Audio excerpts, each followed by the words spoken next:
Fala, doutor. Boa tarde a todos, boa noite a todos. Olha aí, pessoal chegando. Bom, hoje é uma live aqui para falar sobre fundos imobiliários no geral, sobre certificados de recebíveis imobiliários, dois temas que eu gosto tanto, então todos bem-vindos aí. Eu vou começar falando então de temas mais abertos. Boa noite, Rodrigo. O Newton também chegou por aí, o Gustavo, algumas pessoas que já me seguem há algum tempo, pessoas que fizeram curso aí comigo. Bem-vindo a todos. Vou começar falando então do que é um certificado de recebíveis imobiliários, né? E aí, conforme forem chegando as perguntas, eu vou respondendo. Então, mandem aí suas perguntas, escrevam, que eu vou ver o que eu posso falar, o que eu posso responder. Dado que eu sou gestor de um fundo, né? E eu não posso fazer recomendação de ativos para serem comprados. Tudo bem. Então, o certificado de recebíveis imobiliário, ele nada mais é do que um título que representa uma série de recebíveis. Explica a questão do PMT, Felipe. Marcelo, se você puder me detalhar um pouco mais, acho que é a razão de PMT como garantia, se for isso, me coloca aí que eu vou responder, tá bom? Então, o CRI, né, o CRI, ele é um certificado que ele representa, né, ele é um título que ele representa diversos recebíveis. Pode ser só um, pode ser só dois, podem ser diversos, né? Então, no limite, né, ele pode ser 1 milhão de recebíveis e na outra ponta do outro limite ele pode representar um crédito, que seria um CRI concentrado, né, diretamente uma dívida corporativa, né? Aqui, o Joel está perguntando se esse IPCA aumenta o risco de inadimplência dos CRIs. Eu entendo que não, tá, Joel? O que acontece é o seguinte, tá? O que aumenta o risco de inadimplência de um CRI não é só uma inflação mais ou menos alta, mas o quanto que o devedor ou os devedores conseguem ter aumento nas suas receitas conforme a inflação. Então vamos dizer que seja uma empresa em que o produto dela que fez a inflação subir, por exemplo, uma empresa produtora de arroz, e vamos dizer que ela tenha um galpão que seja lastro de um CRI, dificilmente essa empresa vai ter dificuldade em repassar o IPCA para fazer o pagamento. Então tem que ver o contexto como um todo, tá? O Marcel aqui está perguntando o que é razão de PMT. Quem quiser entrar na live aí, que tiver disposto a falar, o Losnak entrou aqui, é só pedir que eu faço aí.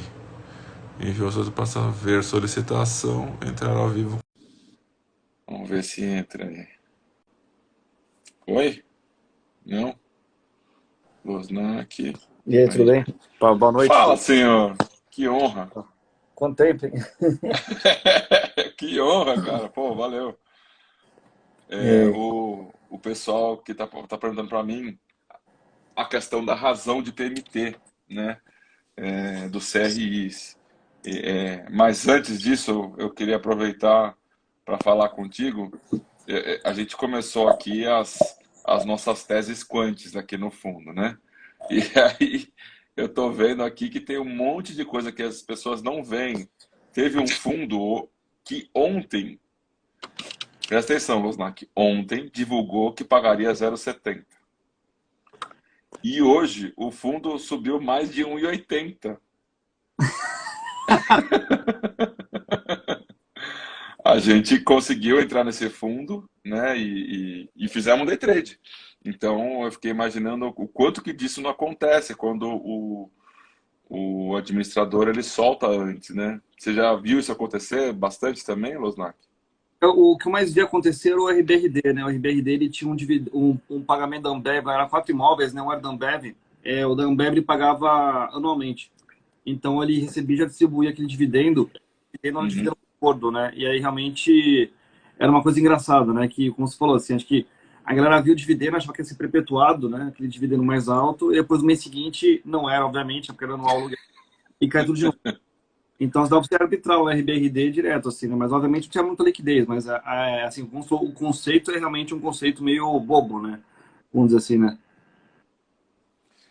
Hoje a gente conseguiu arbitrar forte aqui. A gente entrou na mínima do dia, foi uma sorte que a gente deu de entrar na mínima do dia, mas o fundo subiu 1,80 depois que a gente ainda vendeu a 1,70 acima, quase três dividendos, ganhando no mesmo dia e sem o risco, né?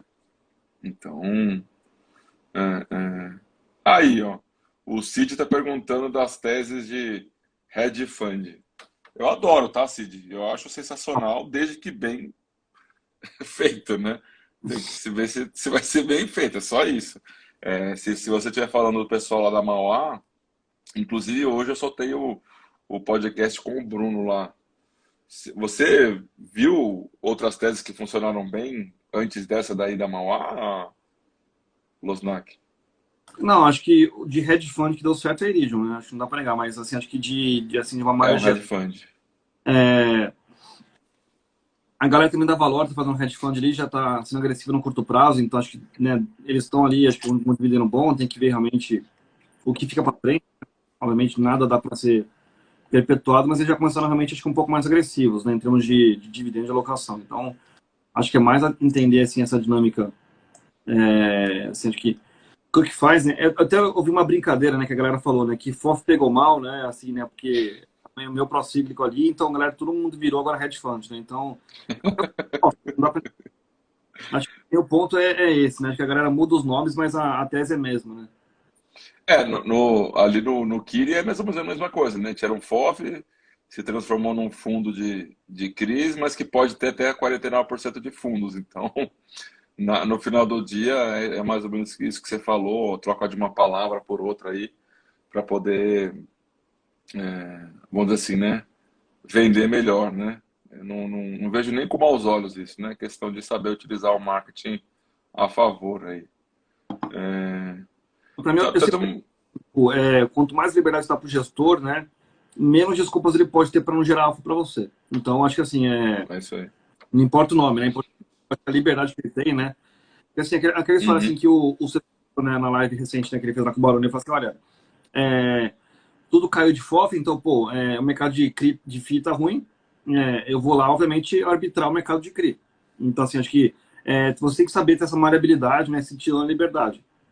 Né, se você não tem essa liberdade, não pode também exigir de você isso. Então, acho que é mais uma questão de gosto, né, vamos dizer assim, acho que do gestor, né, e do cotista também é importante, né. É. Ó, o Rodrigo aí perguntando. Recentemente, há um crescimento da participação dos fundos de private equity de construtores e incorporadores de capital fechado. Rodrigo, isso é um movimento, tá? Ele está perguntando aqui do crescimento da participação de fundos de private equity em construtoras e incorporadoras de capital fechado aqui em São Paulo. Amigo, isso são movimentos cíclicos, né? Isso, vamos dizer assim, é muito, muito, muito, muito falado, o movimento cíclico do mercado imobiliário, né? Então, muito provavelmente esse pessoal está vendo um movimento que é o momento de baixa, né? Desses tipos de empresas, pensando que vai ter um crescimento grande no curto, médio prazo, tá? Não vejo muito diferente, tá? Losnak, me ajuda aqui com essa daqui, ó. Essa redução mais recente no PVBI, algo em especial?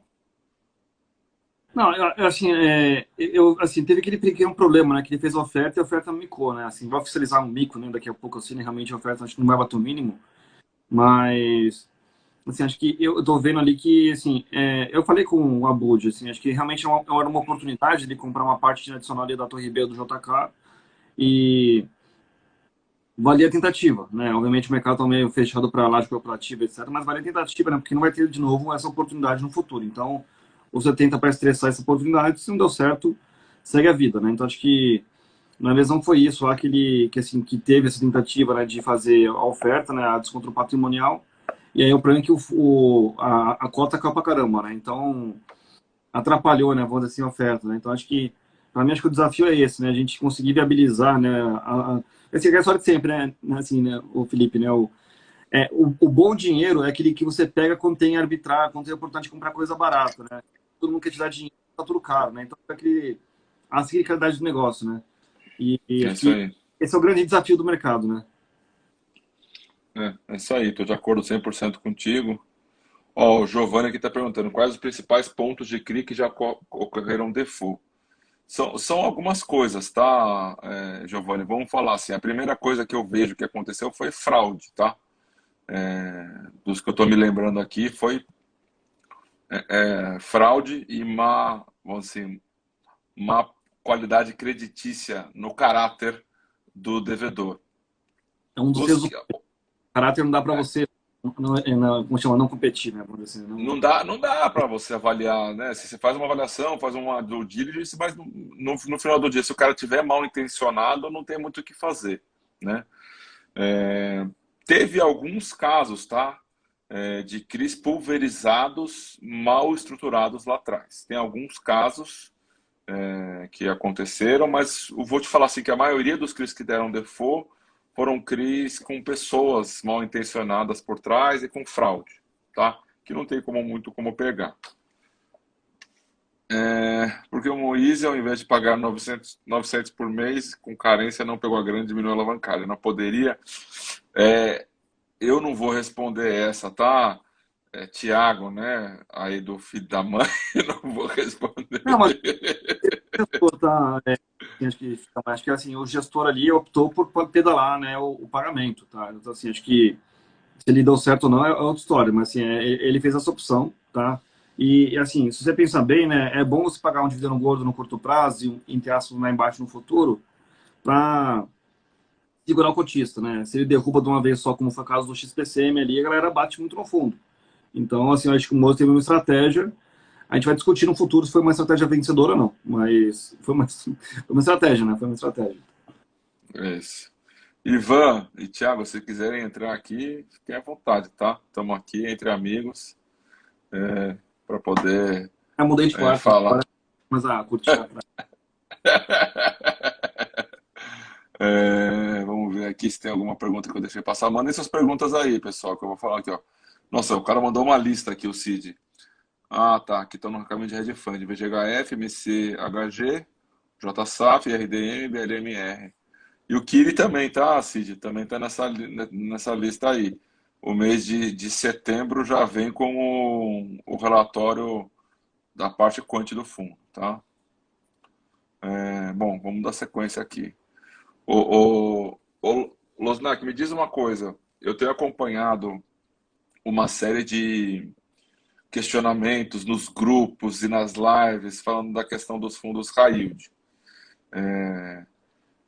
Você tem alguma visão específica aí a respeito desse? Aí, ó, já veio aqui, já falando de high-tech yield já, mas você tem alguma visão específica de Chris high yield? Você acha que tem alguma situação ou não? Eu mesmo não vejo ainda acontecendo nada, tá? Hoje, mas isso veio, tá vindo na tona aí, né?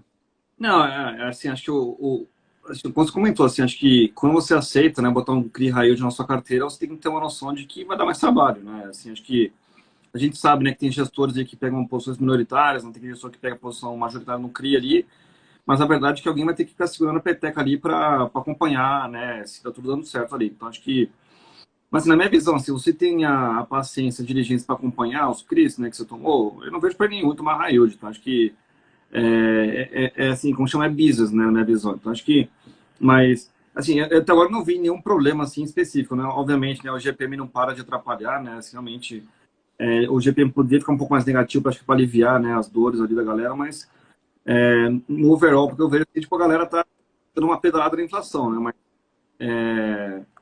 eu não vi nenhum problema, assim, estrutural de cria, assim, high yield, assim, né, para, né, dar um calote gigante, né, assim, tá todo mundo realmente pedalando, né? Tipo, postergando o pagamento no pior dos casos. Mas eu não vi nenhum problema assim específico deles, não. Eu também não. O que eu tenho falado desde o primeiro ou segundo post que eu fiz aqui no Instagram é o seguinte: os fundos de CRI têm a possibilidade de ser os fundos com mais diversificação de risco que existe como um título de investimento no Brasil. Então você pode diversificar prazo, crédito, localização geográfica, momento que você dá o crédito, momento de vencimento do crédito, tem tantas possibilidades. E o meu ponto é que, no final do dia, se você opta por uma concentração, você acaba concentrando um risco que não necessariamente precisava. É só esse meu ponto, tá? Aí, o pessoal tá perguntando cadê a Heineken. Alguns gestores andam dizendo que risco-retorno É um de vinhozinho, não. alavancar está melhor que desenvolver. Alguma consideração?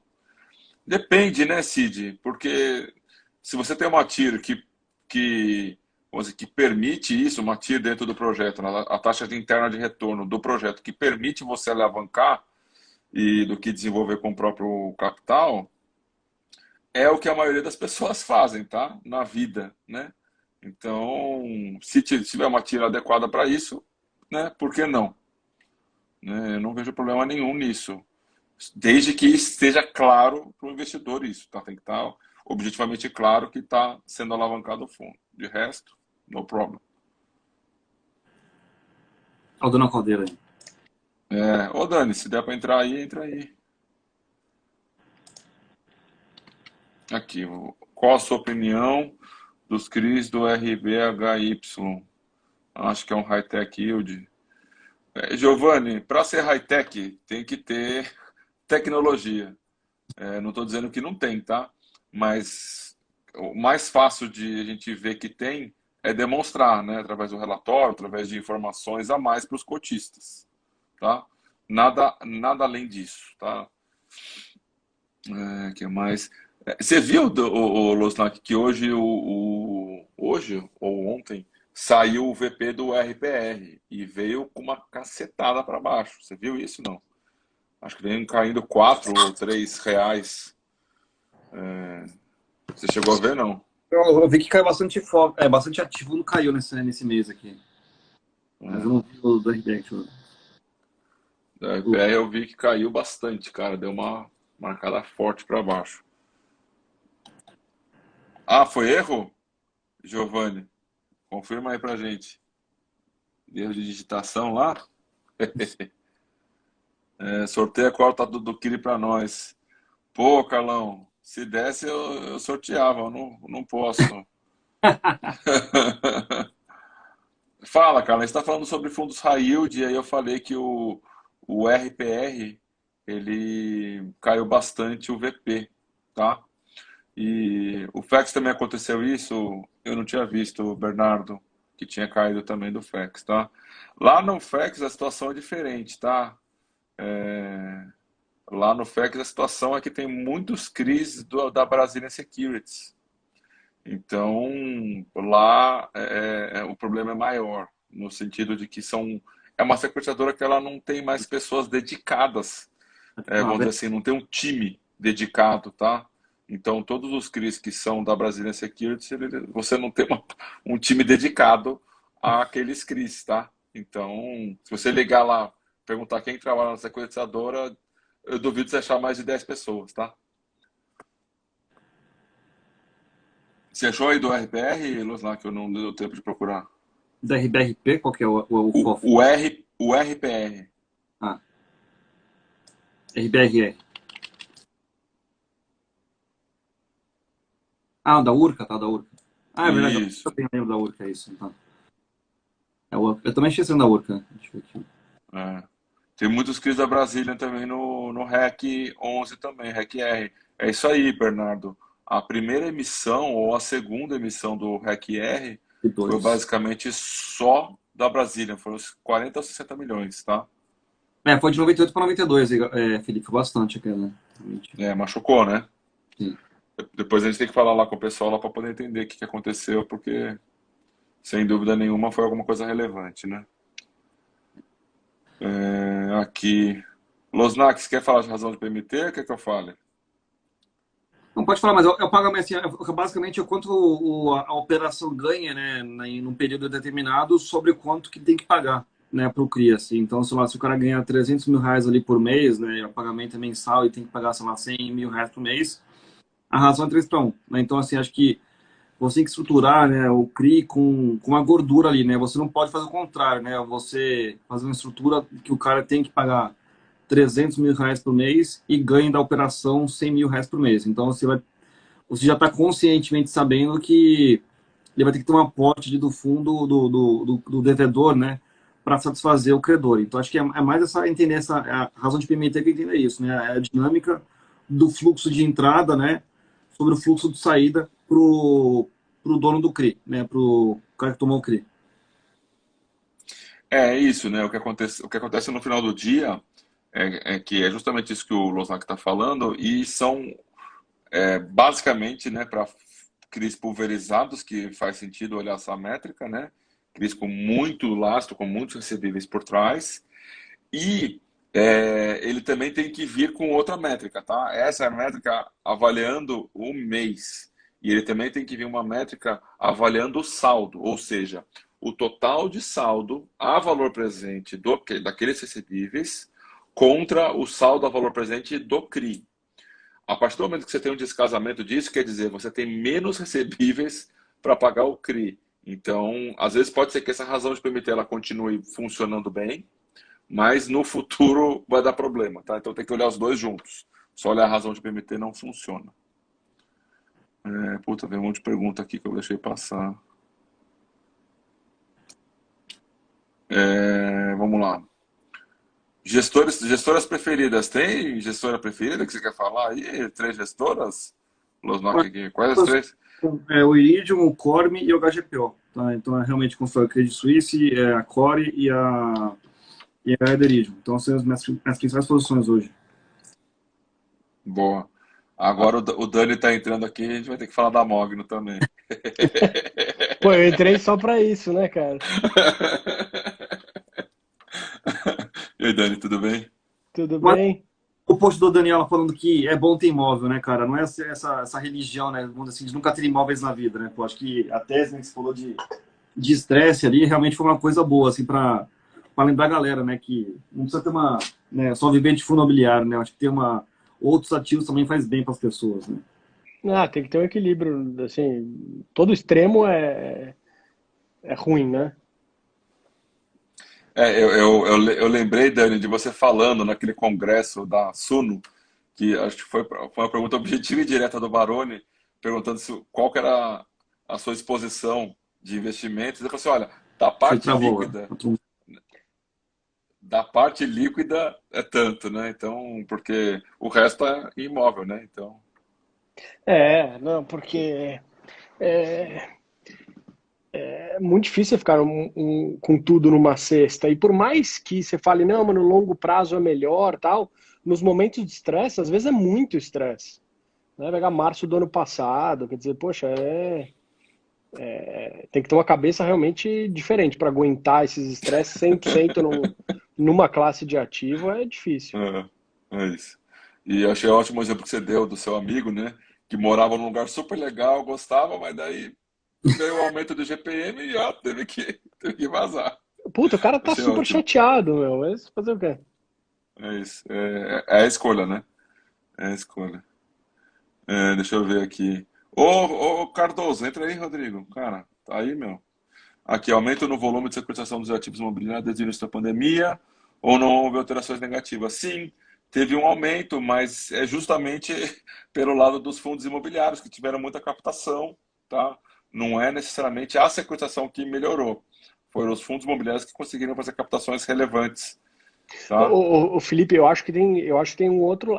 Tiveram os fundos de CRI que conseguiram fazer muitas captações e tiveram os fundos de tijolo que não conseguiram e tiveram que securitizar.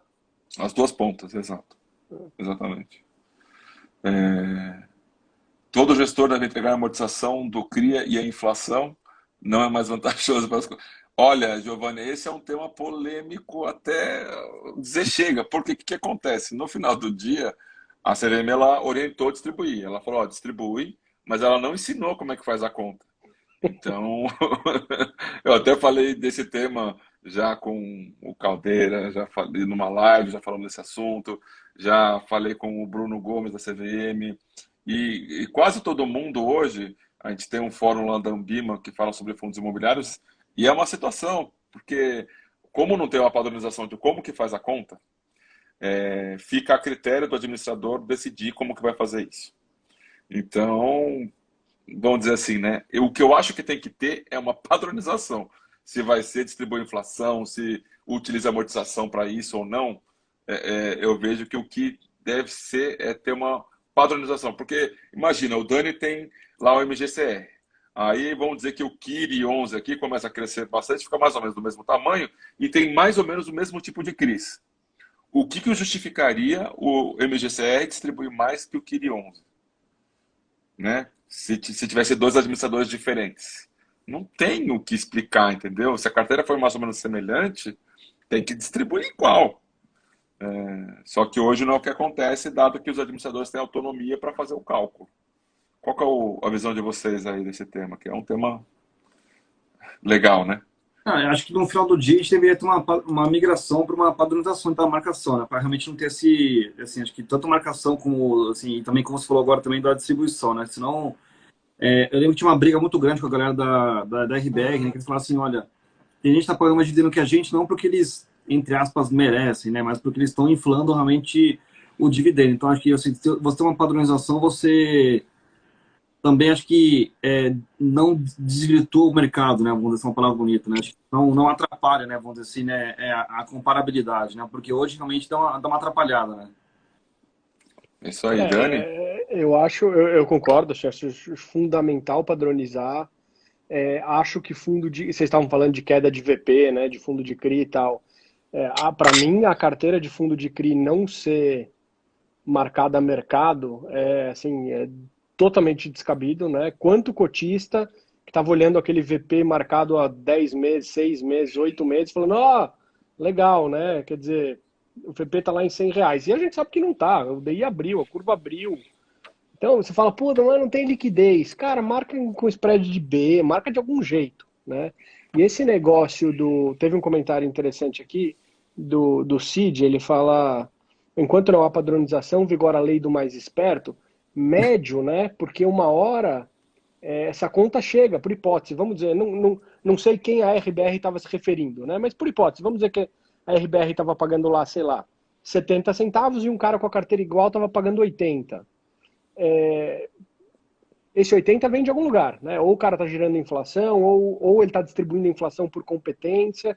Se você tem uma deterioração da carteira e você já pagou aquela inflação, como é que faz? Sim, é um plano futuro, sim. Mas era basicamente a BRL, Trust, né? As administradoras, né? Uma é mais permissiva e a outra é menos permissiva, né? Então, mas aí como a RBR estava no BTG, né? Ela sofreu um pouco com isso, né? Mas, como você falou, assim, acho que quem pagou antecipado, né? No futuro pode ter um problema ali, né? Relevante, né? Vamos dizer assim, né? Ó, o Rodrigo entrou, é o homem 200% exposto em fundo imobiliário. A opinião dele nesse ponto vale alguma coisa também. E de tijolo, né? Diga-se de passagem, né? Não tem o papel. De vez em quando eu compro fundo de fundos. E, inclusive, o da Mogno tá em promoção, hein? Duplo desconto, né? Isso aí. Com duplo desconto, porque o que tem lá na carteira já está descontado também o valor patrimonial. Então, acho que os FOFs hoje têm um futuro brilhante pela frente. Principalmente da Mogno. Está bem descontado, né? Eu estou apostando em escritório. Recuperação de escritório. Rodrigo, cara, Alme 11, cara. Vai, Rio de Janeiro, é isso, aquilo. Porra, R$ 1.000 a cota, cara. R$ 1.000. Você não consegue nem demolir o prédio por esse valor. Não consegue. Bizarro. Tem que ter a visão de longo prazo, né? Porque o Alme tá o quê? Deve ter o quê? Quase 5 anos que está com uma vacância elevadíssima, né? Poxa, assim, tem outros também, né? O Edifício Galeria também. Agora, se o Rio conseguir, porque tem vários projetos, né, para revitalizar aquela região, transformar alguns prédios em residência, etc., né? Fazer com que as pessoas morem lá naquela região. Se houver uma recuperação ali, eu acho que tem um upside ali bem relevante, né? Mas tem que ter visão de longo prazo e aceitar o dividendo zero, né? Rodrigo, o preço do petróleo onde está não precisa nem aprovar cassino no Rio de Janeiro que a coisa anda. Pois é, exatamente. Agora, quando fica por muito tempo o mercado, ficou muito tempo o mercado do Rio de Janeiro muito tempo castigado, as pessoas tendem a achar que isso vai perdurar para sempre. E não vai. Isso uma hora vira. Agora, quando que vira, só Deus sabe, né? Mas que está descontado, tá. Os imóveis da minha família eram no Rio, né? E Copacabana, no caso. Que meu bisavô investia lá desde 1950. Então, a gente passou por várias crises, né? Imagina, quase 100 anos, né? Então, tem momentos que a região fica degradada e depois melhora de novo, e depois é um ciclo, né? Então, é por isso que eu só tenho 100% do meu patrimônio em fundo imobiliário porque eu tenho essa visão de longo prazo. Porque se eu fosse... Eu me considero conservador, né? Porque se eu fosse pensar, sei lá, um ano na frente, eu não ia ter coragem de investir em fundo imobiliário. Nem em 3 anos eu teria coragem de investir. Isso que você falou, eu acho muito interessante, né? E eu acho que vai... Gente, eu entrei de gaiato aqui na live, não quero... Eu também, e eu? Eu cheguei aqui, mandei mensagem e o Felipe falou para eu entrar. Tô aqui agora. Manda aí, Dani, continua, pode falar. Não, o Rodrigo fez um comentário que eu acho interessantíssimo, que ele falou assim, eu tenho todo o meu investimento em fundo imobiliário e eu sou conservador, ou eu me acho conservador, né? E eu acho que as pessoas, em geral, confundem muito volatilidade com risco, né? Quer dizer, pô, fundo imobiliário você toma uns fumos, né? A marcação, pá! Né? Quer dizer, teve um dia lá que a gente tava ligando na bolsa falando, porra, mas Ibovespa cai 10 e tem circuit breaker, e Fix cai 13 e não tem, né? Quer dizer, mas no final, eu concordo 100%, Rodrigo. Quer dizer, eu prefiro estar lá num imóvel que eu sei que é bom, que eu sei que está ocupado, que eu sei que vai pagar aluguel e puxa, se caiu 5%, 10%, 15%, o imóvel está lá, o lastro está lá, né? Quer dizer... É a única coisa que fica de pé. Para mim é muito mais risco eu estar num fundo de renda fixa conservadora, que o cara não está marcando a mercado e a curva abriu para cacete e tem um crédito deteriorando lá dentro e você não vê, do que estar num tijolo que alguém marcou 20% para baixo, mas o prédio está lá muito bem. Mas isso é uma coisa que eu acho muito interessante, essa questão dos descontos que acontece, porque você não vê esse tipo de desconto sendo praticado no mercado real. Você não consegue comprar um prédio lá do Torre Almirante, tenta pagar esse preço aí no mercado real. Você não consegue. Então, essas quedas, elas são oportunidades para você aumentar o seu patrimônio com menos recurso financeiro que você não tem no mercado imobiliário real. Então, as quedas, para quem é investidor de longo prazo, é uma dádiva.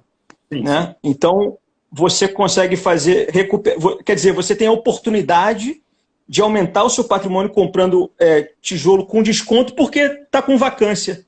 Tenta ver se você consegue, olha, eu quero comprar teu imóvel aí, mas eu quero pagar metade do preço porque está 100% vago. Ela vai rir da tua cara, né?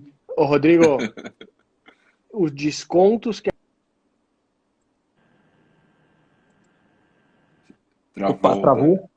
Travou?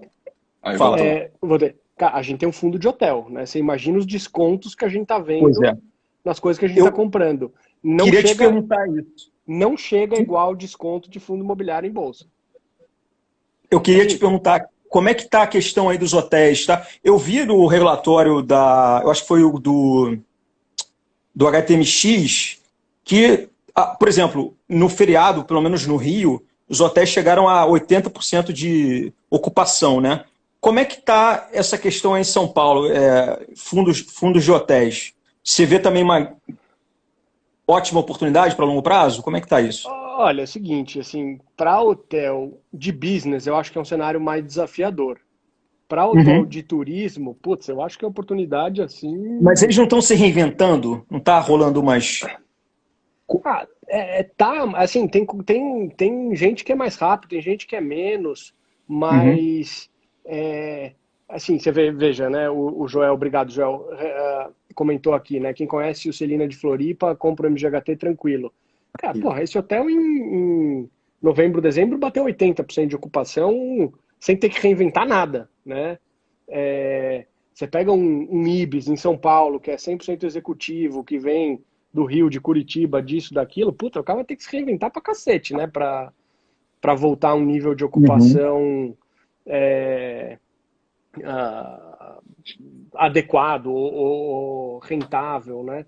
E uma outra coisa importante é que alguns desses fundos de hotel eles estão acumulando prejuízo, né? Então, a hora que for olhar, lembra que o cara vai ter que matar todo o prejuízo antes de voltar a distribuir, né? Então, é importante olhar a estrutura do fundo, como o MGHT, que tem uma Uhum. renda, tem um aluguel mínimo lá e tal. Mas, assim, Rodrigo, tirando Gramado, Jericoacoara, os lugares que a ocupação está tão alta que você vai pedir desconto, o cara ri da tua cara, né? Você vai para a maioria dos lugares no Brasil, descontos assim enormes. Uhum. Legal. O Bernardo, do Vai Pelos Fundos, está pedindo aqui pela terceira vez para a gente falar sobre as rolagens dos CRIs, tá? O, bem, o próprio o próprio Selegas, ele não está aqui para poder falar, né? Mas ele mesmo falou na live que teve na semana passada ou na outra semana com o Baroni, falou de um tipo das rolagens, tá? Então tem um tipo de rolagem que ele falou que são aquelas rolagens que você está reenquadrando o risco dos CRIs, né? Mas a gente faz um acompanhamento aqui, a gente até soltou um monitor de CRI anteontem ou ontem, que a gente viu efetivamente coisas com, vamos dizer assim, com mais estresse, né? Então tiveram alguns CRIs que venceram e não saíram da base da CETIP.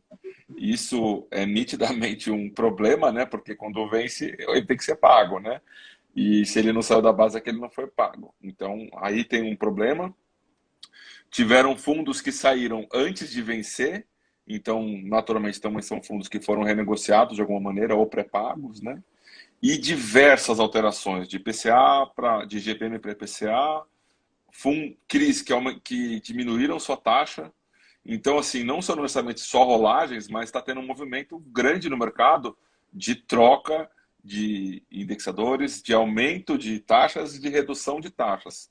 É lógico que eu não tenho condição de falar assim, cravar 100% que, né, é isso ou aquilo, mas a gente está vendo um movimento grande de movimentação. Aí nos CRIs que vocês têm, Dani, você viu alguma coisa nesse sentido ou não? Putz, ó, depois eu vou deixar o Losnak falar que o pessoal tá pedindo ele aqui comentando. É, a gente não tem, a gente não tem nada perto de vencer, assim, a gente tem umas coisas que, ao contrário, assim, nesse sentido ao contrário, né, que foram pré-pagas, residencial com full cash sweep e tal, mas a gente, na nossa carteira, não teve nenhum problema nesse sentido. Boa. Manda aí, Losnak. Não, mas assim, obviamente não tem um CRI, né? Obviamente não tem uma fundo, mas assim, acho que se eu vendo assim no mercado, assim, realmente é que, assim, acho que tá todo mundo ali, né? Da melhor maneira possível, né? A gente viu isso muito no Fator ali, né? No Veritar, viu também, né? Ali na Habitat, né? Assim, né? Que tinha muito fundo que tem pré-pagamento, né? Então, assim, aí quando você, né?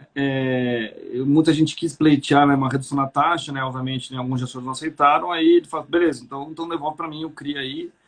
E aí eu faço com outra securitizadora, com outra gestora ali e pronto, né? Então acho que teve muita discussão nesse sentido, né? Obviamente não dá para você de maneira, né, proativa reduzir a taxa ali, então é mais facilmente antecipar, fazer o pré-pagamento, né? Isso que eu vi assim, nos últimos meses ali, né? Acho que muita gente tentando aproveitar uma oportunidade ali que tinha, né, os pré-pagamentos. Então acho que é complicado, né? Que assim, né, quando você colocar a cláusula do pré-pagamento, você tem a ideia, né, de que realmente uma hora ou outra pode ser executado ali, mas você não bota no seu cenário base, né? Então acho que esse é um desafio, né, que tá acontecendo ali.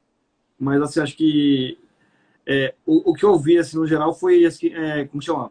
Não passar a inflação inteira, né? Acho que tem uma outra assim, acho que a questão da um waiver na inflação, né, no GPM principalmente, mas renegociar para baixo taxa é uma coisa acho que é mais difícil, né? Boa. E tem aí o pessoal, né, que aqui o Bernardo também está falando, né, GPM explodiu, migraram para o IPCA. E aí o que vai acontecer, né? O GPM vai voltar para o negativo, né? E o IPCA está subindo, então os caras conseguiu pegar dois hype certinho, né? Então, enfim, realmente impressionante a Pô, vocês estavam capacidade falando, de vocês estavam falando do tempo, vocês estavam falando do tempo todo de cria, eu dei uma bela desvirtuada aí ter falado de tijolo, né? Porra, agora que eu Não, percebi, tá. agora que eu percebi. É fundo imobiliário e ECRI, não é só fundo de Tá, crédito. beleza, então. Tá dentro aí do. Teve alguém que perguntou aqui, ó, de haver uma arbitragem entre fundos e o mercado real. É o que o Rodrigo estava falando, tá, Cid? Mas assim, se dá para ver um grande movimento disso acontecer, acho difícil porque o mercado de fundos imobiliários ele não é tão grande ainda que poderia ocasionar isso. Ah, Tá? acho que não é por aí. Assim, eu concordo. Assim, tem arbitragem, né? Veja, quanto está precificado o Tera hoje, quanto vale um andar do Tera no mercado real? Isso vale para VLOL, isso vale para provavelmente todos. O problema é que é muito difícil você. Isso foi feito em vários casos, né? No CEO, isso foi feito no fundo que o Safra comprou da gente. Enfim, isso foi feito algumas vezes, mas é muito difícil, né? Quer dizer, é mais fácil fazer essa arbitragem em monoativo. Isso está cada vez ficando mais restrito, mais raro, são menos monoativos e tal. Uhum, uhum. Mas, cara, O Ro- desculpa, Felipe, teve um momento em 2015 ou 16 ali, que o Tera negociava R$ 7.000 o metro e o Nissim da Barzel comprou andares no prédio a 11, né? Quer dizer, era assim, arbitragem Gritante, né? perfeita. O presidente Vargas também foi vendido um imóvel recentemente por um valor acima do valor contábil, patrimonial e extremamente abaixo do valor que está sendo precificado aí no fundo, né? Então, você não vê, realmente, eu nunca vi esses descontos serem praticados no mercado real. é, aqui vamos trazer para cá. Um ativo que anunciou hoje. O Ryan 01. Ainda sobre o HTMX, acho que não ficou claro. O cenário é mais desafiador ou oportunidade? Ganho de capital.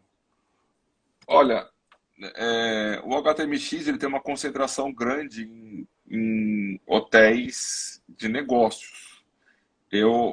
Acho que nem todos sabem aqui, mas eu trabalhei justamente no Ibis Budget, do Paraíso. Durante um ano eu fui recepcionista lá. Era o único hotel da Accor no mundo que batia 105% de ocupação todos os meses. É um Como é que é isso? hotel, É o day use. assim, é absurdo, é um negócio assim insano, insano. E é o único hotel da Accor que acontece isso no mundo. É um hotel que era percentualmente, acho que era metade do cetim e metade do fundo, tá? E aí me digam vocês, o Ryan, me diz você vai participar de algum congresso nos próximos meses? Você vai participar de alguma reunião corporativa que você precise para São Paulo? Não, né?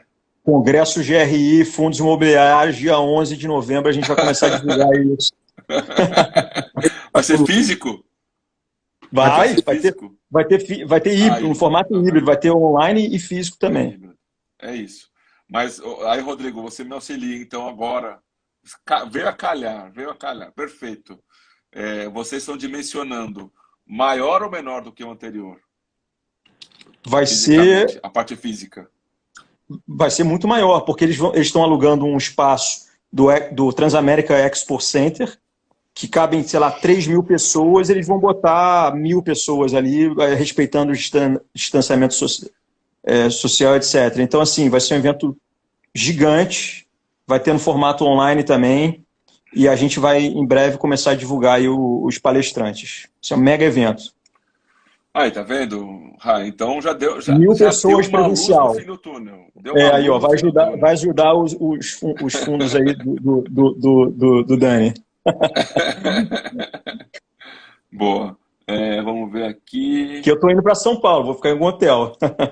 Boa. Depois você me passa a lista dos hotéis aí, né, pra eu ajudar aí Opa, tem que ficar no Celina Vila Madalena. Ó, o pessoal tá perguntando aqui se eu trabalhei com o Selegato. Não, eu trabalhei no Veritado depois que ele saiu, tá? Vou trazer uma pergunta polêmica aqui, tá? Pra aproveitar, tá bom?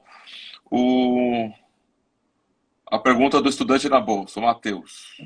Você acredita que o setor de multipropriedade pode mercar no longo prazo, já que o nível de distrato é alto? E, bom, não sei se tem mais alguma coisa depois. E pode chegar uma hora que não mais vai ter quem invista nisso? Dani, a gente já conversou desse assunto também. Conta aí um pouco da sua visão, depois eu falo, depois o Losna que fala também aí, o Rodrigo.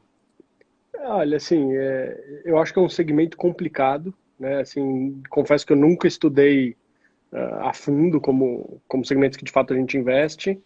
Ah, o que me incomoda é um pouco isso, né? Assim, o feedback dos usuários, dos compradores, em geral, é muito negativo, né?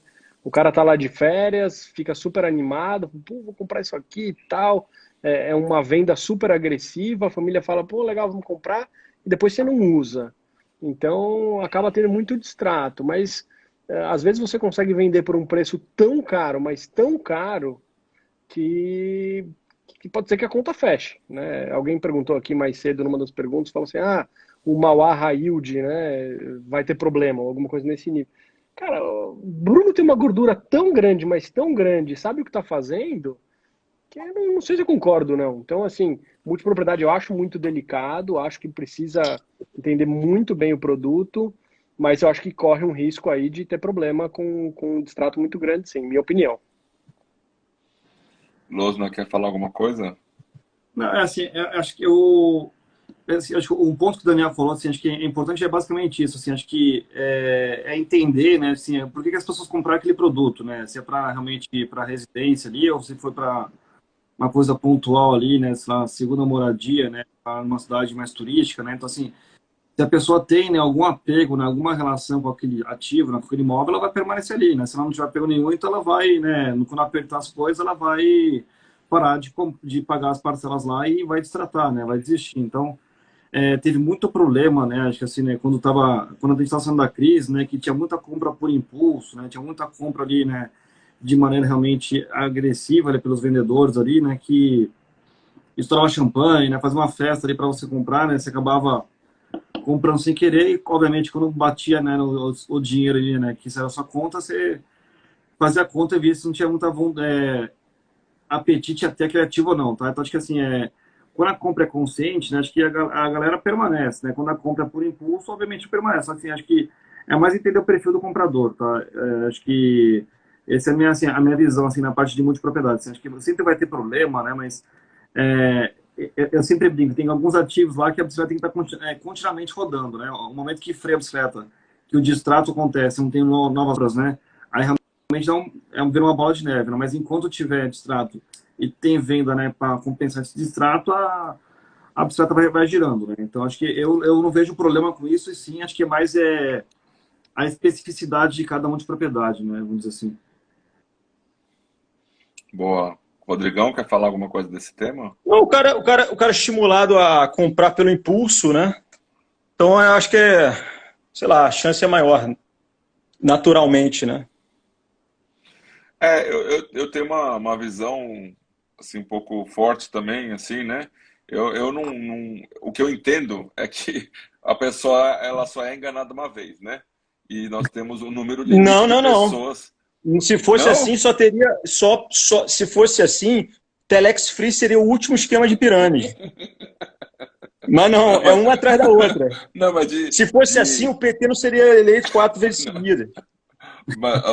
Rodrigão, eu tô falando Não, do. Rodrigo, você quer pior que isso? Desde que o Lula foi eleito, o PT nunca perdeu uma eleição. Assim, Pois é, reeleição, né? A Dilma não pois é. perdeu, o PT não, foi impeachment. Então, 4 vezes seguidas. Rodrigão, tô falando com relação à multipropriedade, né? Então, naquele golpe ali, você não cai mais, né? Se é que foi golpe, né, no momento da venda, né? Eu fui uma vez, eu Pô, o tive a cara te dá experiência. champanhe, vamos lá. Eu Porra, tive, cara. eu tive a Bebida experiência uma alcoólica vez. no meio de decisão de comprar imóvel, aí é demais, né? Se fosse um sapato, alguma coisa assim. Pô, Eu levei a minha esposa e falei assim: olha, nós vamos ver como é que funciona o esquema. como é que A gente, é? a gente chegou lá, né, uma pessoa seminua na entrada, né?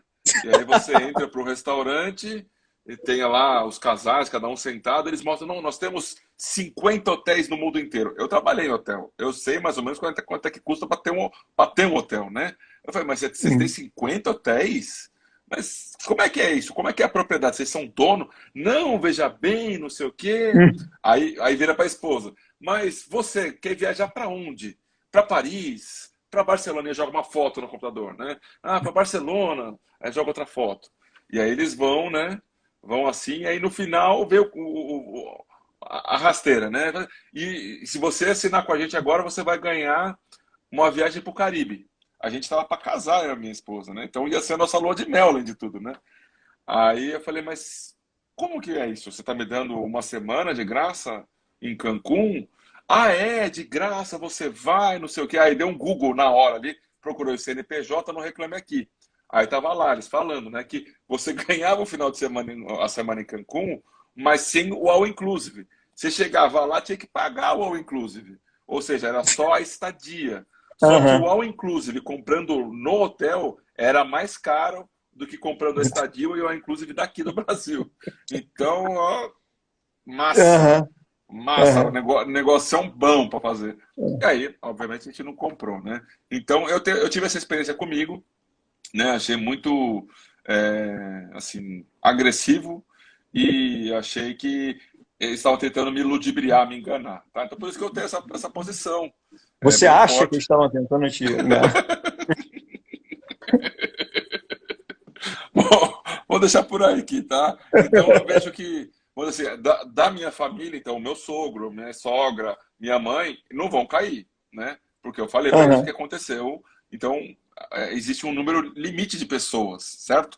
Na faixa social e que pessoas que tiveram contato ou não com esse tema, né? Então, essa é a minha visão, Eu tá, sou mais Celso? cético, eu sou mais cético em relação a isso. Eu acho que, infelizmente, é, o brasileiro cai de novo, e de novo, e de novo, e de novo, porque a gente vê esses esquemas todos, porque assim, hoje você tem a internet, você tem acesso a grandes especialistas aí como vocês, né, de investimentos e tal, e quando veio a popularização das redes sociais, da informação, etc., do acesso à informação fácil, eu falei, agora não vai mais existir esquema de pirâmide, porque vai ter um cara sério que vai desmascarar isso e tal. Aí quando chega um cara para desmascarar, vem um mutirão de pessoas, tá com inveja, que não sei o quê, que eu fico assim, caraca, cara, é assim, é um negócio surreal, né?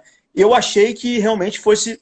Não, agora com a disseminação da informação, as pessoas não vão ser mais enganadas. E não, está acontecendo justamente o contrário. Eu tô assim, é um fenômeno bem interessante de você acompanhar e filosofar sobre isso, porque a sociedade está mudando bastante.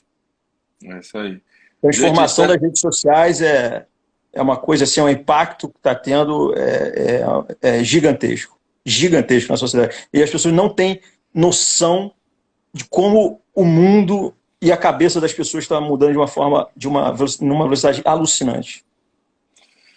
prezado, nós estamos chegando aqui perto do final.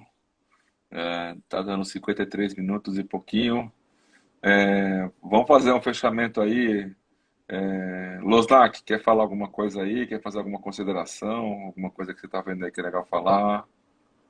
Não, assim, acho que o que eu tô vendo, assim, realmente, acho que, assim, como a galera falou, acho que no começo ali, né, acho que o Daniel falou assim, acho que a galera tá com muito medo de laje, né, por questão de home office, por várias questões ali, né, assim, a gente vê realmente a galera batendo muito ali, né, mas tá chegando num patamar de preço, acho que desproporcional ali, né, realmente alguns ativos ali específicos, né, infelizmente o HGPO não chega nesse patamar de preço, né, mas, assim, acho que a grande parte dos ativos ali mais líquidos tá bem amassado ali, né, e eu concordo com ele, né, que ele fala também que acho que eles caíram muito mais do que deveriam, né? E também se a gente comparar com shoppings, caíram muito mais na parte do lado corporativo. Então acho que é uma boa oportunidade para fazer lição de casa ali. E acho que como contraponto, né, muita gente comprou, né, muito feed de CRI, né, e assim, acho que como você falou, né, o GPM negativo, né, acho que vai ter ressaca em muita gente, né, então, né, acho que muita coisa já voltou para o patrimonial, né, assim, o Torres está abaixo do patrimonial, né, acho que a Orca também está ali, né, o hectare também está perto do patrimonial, já também está certo que né, a galera que está um prêmio gigante já né, esvaziou bem, né? O Deva também está bem perto, acho que Acho que não é para comprar, né, sem ver realmente, né, que a galera acho que leva um pouco de susto depois ali. Acho que realmente tem que ter paciência ali que todo ano tem crise no Brasil, todo ano tem um problema no Brasil e todo ano tem alguma oportunidade para comprar, né? Então acho que a questão mais é ter paciência, né? Quando você tiver paciência, ter uma boa alocação, né? Isso aí. Boa. Só fazer um ponto aí. A gente tem feito estudos aqui, estatísticos, né? E a gente está utilizando um termo que é o centro gravitacional do fundo imobiliário, né? Então, o centro gravitacional ele tende ao VP, Sim. principalmente de CRI, né? Especialmente de CRI. Então, preste atenção na física, que ela também vale para os fundos imobiliários. Existe um centro gravitacional, tá, gente? Dani? Só cuidado que às vezes o VP não está marcado como deveria, né? Mas Tem um ano de delay aí, hein? exato, No de tijolo. No de CRI às vezes tem, né? Hum. Mas eu concordo, assim, principalmente no de CRI ali, tende a voltar para aquele nível. Esse negócio que o Losnak falou, o Losnak, a gente até soltou um relatório ano passado que a gente falava isso. A gente pegou, desde 99 ou 2000 no Brasil, e evidente, o IFIX não é tão longo, mas a gente fez para a Bolsa. E agora eu não tenho o número exatamente de cabeça, mas assim, o drawdown médio da Bolsa por ano é 17%. O ano que a gente teve o menor drawdown na Bolsa foi 11%, né? Quer dizer, sempre tem crise, sempre tem momento para aproveitar para comprar bem, tem que ter estômago. Isso aí. Rodrigão? Eu sei que tem muita gente que está perdendo dinheiro esse ano. Se servir como consolo, a minha carteira esse ano. a minha carteira esse ano, que eu sou 100% tijolo, ó. E eu tô, adorando. Porque se não fosse esse momento, eu vou lembrar daqui a uns anos, quando a gente se recuperar disso, eu vou falar, puxa, se não tivesse aquela queda, eu não ia conseguir aumentar o patrimônio da forma que eu estou conseguindo agora. As quedas, elas são oportunidades para o investidor de longo prazo. E é por isso que eu não tenho coragem, por isso que eu me sinto conservador, por isso que eu não tenho coragem de investir em fundos imobiliários pensando no prazo de menos de 10 anos. Rodrigo, eu falo direto, né? Todo mundo lê Warren Buffett, lê Rothschild, lê os caras e fala, não, beleza, compra quando tem sangue na rua. Mas é difícil pra cacete. E é mais difícil ainda quando o sangue é seu. Né? Eu tô perdendo dinheiro, o preço tá lá embaixo, falo, vou colocar mais esse negócio. Mas é agora que você faz o bom negócio. Exatamente. Você não vai ter preço bom com preço baixo com notícia boa. Você só vai ter preço baixo com notícia ruim, que é o que a gente está vivenciando hoje. É isso aí, gente. Com essa pérola aí do Rodrigo, concluímos aí essa live surpresa aí que eu fiz hoje. Losnak e Dani, valeu pela presença. Rodrigão também. E me sigam. Porque eu não tenho quase nenhum seguidor. E o Arthur aí tem mais de 400 mil, sei lá. E não, tudo bem que eu quase o cara é o fenômeno do Instagram. Tudo bem que eu quase nunca posto nada, né? Tô lá mais no Clube FI, programando aquele negócio. Mas... e tem que penetra aqui, tô pedindo pro pessoal me seguir. Qual que é o seu arroba aí? Fala pro pessoal te seguir aí. R_Cardoso_C. Tá beleza? Segue aí. Então, sigam aí o Rodrigo. O Dani também começou mais efetivamente, né? Dani, vai ter uns 2, 3 meses com esse perfil mais... mais ativo. Mais ativo, né? Tem uns filtros aqui que... Caramba! A primeira vez que eu tô entrando numa live, cara. Viu, Rodrigão? Acho que o segredo do Losnak era justamente esse. Ele metia uns filtros aí nas lives que eles faziam de domingo, que era uma coisa que era... Eu achava que era um negócio super difícil de fazer. O Losnak, além de entender pra cacete do assunto, ele mistura a parte de fundos imobiliários com um humor muito inteligente. É muito divertido. Operação Faraó. Eu vi. É isso aí, gente. É muito divertido isso aqui. Então tá, galera. Valeu, pessoal. Obrigado. Um abraço. Tchau. Tchau. Valeu.